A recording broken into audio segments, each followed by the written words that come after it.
Good morning, students. Last time I discussed with you about conductivity, molar conductivity, equivalent conductivity, and the numerical based upon these topics.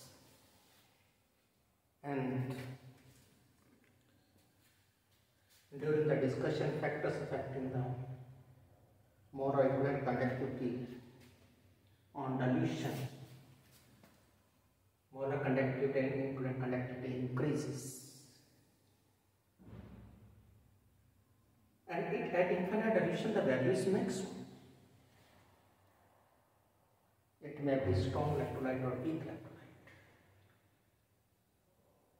Means each ion contributes its conductance independently. And Coleridge analyzed this very carefully. बहुत ही cautiously उसने observe किया. क्या किया? Cation को बदला, ion को fix करके देखा, डिफरेंस सेम आ रहा है. मतलब पर्टिकुलर आयन किसी के साथ भी जुड़ा हो, उसकी कंडक्टेंस सेम रहेगी. और ऐसे ही कटायन को सेम रखा, आयन चेंज कर दिया. आयन के अंदर भी ऐसा है. देखिए जैसे पोटाशियम क्लोराइड और सोडियम क्लोराइड आयन फिक्स कर दिया, तो सोडियम और पोटाशियम के बीच में डिफरेंस जो है, तो इसकी वजह से तो कांस्टेंट रहा. तो जो डिफरेंस है वो हमें देखा 23.41. और यही वैल्यू अगर मैं बजाय क्लोराइड के नाइट्रेट में लिखता हूँ, वैल्यूज चेंजेस, क्योंकि नाइट्रेट की वजह से वैल्यू चेंज हुई, लेकिन डिफरेंस क्योंकि दोनों में नाइट्रेट कॉमन है, ये चेंज, तो ये डिफरेंट है. तो यहाँ पे भी Na पॉजिटिव के पॉजिटिव, यहाँ पे इन केस में डिफरेंस सेम मिल रहा है, वो चेंज नहीं हो रहा. तो इसी ढंग से यहाँ पे क्या किया, कटायन सेम रखा, आयन चेंज कर.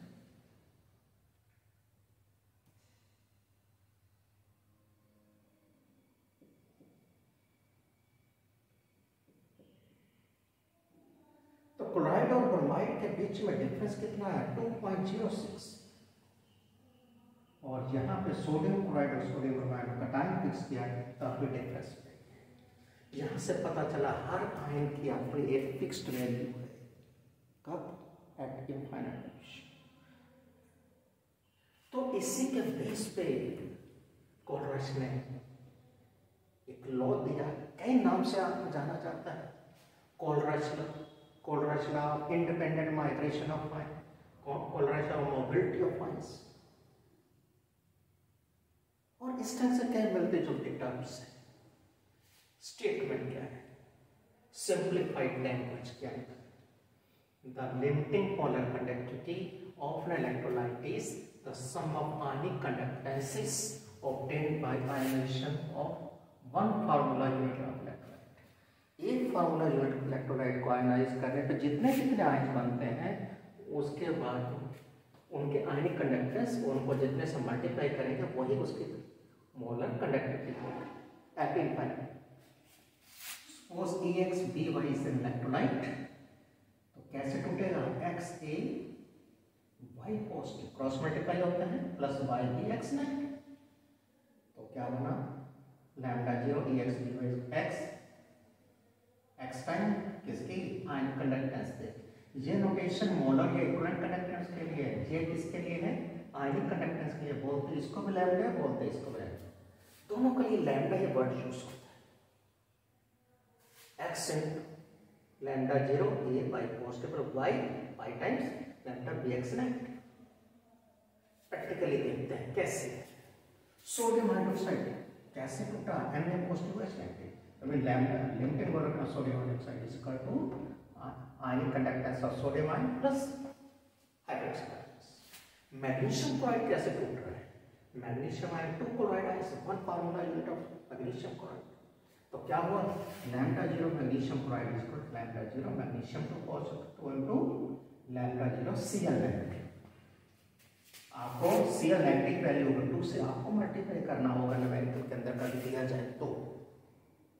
पोटेशियम सल्फेट 2 के पॉजिटिव सल्फेट नेगेटिव, तो क्या होगा 2 इंटू लैम्डा जीरो के positive plus lambda zero SO4 2 negative. यह नहीं कि S अलग कर दिया वो अलग कर दिया, नहीं, सल्फेट आइंस जो आइंस है कंट्रीब्यूटिंग आइंस उसको देख रहा है। पोटेशियम एसीटेट मैंने जानबूझ के इस ढंग से लिखा है, तो क्या हुआ acetate ion plus potassium ions. अभी कोई इसको हमने स्टडी नहीं किया ज़्यादा डिटेल में, फिर भी हमने एक न्यूमेरिकल बना लिया theoretical. The molar conductivity of NaCl is x ohm inverse mole inverse centimeter square. The ionic conductivities of Cl net OH net are y and z. y units form ohm inverse mole inverse centimeter square. ohm inverse mole inverse centimeter square. तो molar conductivity किसके कारण है? Sodium hydroxide की। Sodium chloride दिया, sodium hydroxide के कारण है। तो मैंने कई तरीके हैं, बच्चे अपने ढंग से चलते हैं। मैंने सोडियम क्लोराइड कर दिया है तो उसको ऐसे तोड़ दिया, तो मैंने क्या किया OH ऐड भी कर दिया, OH सब्ट्रैक्ट भी कर दिया, कोई फर्क नहीं। तो ये क्या बना है? ये molar conductivity, limiting molar conductivity किसके बन गई? Sodium hydroxide. तो limiting molar sodium hydroxide minus ionic conductivity of OH negative plus Cl negative. Values दे रखी हैं, वो रख दी मैंने, मुझे आंसर मिला। ये तरीका है। अभी मैंने पोटेशियम को पढ़ा दिया डिटेल, लेकिन उसकी स्टेटमेंट ये का जब भी इक्वेशन हो गई ऐड एज सब्ट्रैक्ट वाला तरीका हो गया, सिंपल तरीका हो गया, कोई कॉम्प्लिकेटेड फार्मूला। ऐसे बुक में आपके question suggest the way to find out the limiting molar conductivity of water. तो क्या वाटर कैसे बनता है? H पॉजिटिव और H नेगेटिव के कॉम्बिनेशन से। आप ये लिख सकते हो lambda zero H positive plus lambda zero OH negative. या न्यूट्रलाइजेशन एक्शन पढ़ा हुआ आपने, NaOH plus HCl gives NaCl plus water. Water का निकालना, water is equal to NaOH plus HCl minus NaCl। Simple तरीका, ये भी तरीका। NaOH के लिमिटिंग मोलर कंडक्टिविटी और सोडियम HCl की मोलर कंडक्टिविटी जोड़ करके उसमें NaCl यानी Na पॉजिटिव कट जाएंगे, Cl नेगेटिव बचेगा क्या? यहाँ पे OH नेगेटिव और यहाँ पे H पॉजिटिव हो गया। अब एप्लीकेशन आ रहे हैं। पहली एप्लीकेशन आज कर रहा हूँ, determination of molar conductivity of weak electrolyte with the help of molar conductivity of strong electrolyte. बिना एक्सपेरिमेंट परफॉर्म किए सिर्फ आपको स्ट्रॉन्ग इलेक्ट्रोलाइट के मोलर कंडक्टिविटी दे रखी हो, वीक की निकल सकती। यह न्यूमेरिकल है। Limiting molar conductivity of barium hydroxide, barium chloride, ammonium chloride are this and this respectively. तो आपको अमोनियम हाइड्रोक्साइड की कैलकुलेट करनी है। तो क्या आपका lambda zero barium hydroxide is equal to, ये तो मैंने पहले कोरस लगा था, जिसका दिया है बेरियम हाइड्रोक्साइड का भी, बेरियम क्लोराइड का भी, अमोनियम क्लोराइड का, जिसका कैलकुलेट करना हो, जिसका कैलकुलेट करना वही तो एम होगा। यानी कि सब कट कटा करके मुझे ये मिलना चाहिए lambda zero NH for ammonium ions plus OH negative. तो कैसे करेंगे? मैं अपनी इक्वेशन को देखूंगा। सबसे पहले मुझे अमोनियम आयन चाहिए, कहाँ मिल रहा है? यहाँ पे एक ही चाहिए, एक ही चाहिए मुझे, एम के अंदर एक ही है यहाँ। तो ऑपरेट इक्वेशन थर्ड प्लस और क्या चाहिए? हाइड्रोक्साइड कितना चाहिए? 1। यहाँ पे कितने हैं? 2। तो क्या करूँ? इस इक्वेशन को 1/2 से मल्टीप्लाई करूँ। 1/2 इंटू इक्वेशन सेकंड माइनस 1/2, क्योंकि कटना चाहिए कौन? Barium ion. देखिए यहाँ पे तो बेरियम हाफ होगा, तो क्या करूँगा? इस ना बेरियम चाहिए ना क्लोराइड चाहिए, सब्ट्रैक्ट करना पड़ेगा। कितने से? 1/2 से मल्टीप्लाई करके। वही किया है जैसे थर्मोडायनेमिक्स में करते हैं, वही जो चाहिए वो प्लस, जो नहीं चाहिए वो माइनस, जितना चाहिए उतने से मल्टीप्लाई। आमतौर पे बच्चे इस ढंग से करके नहीं देखते, और अगर ऑपरेशन गलत लग गया तो मिस्टेक, फिर वो उनको गलती ट्रेस नहीं कर सकते। लेकिन हमेशा इस ढंग से करके देख लेना चाहिए।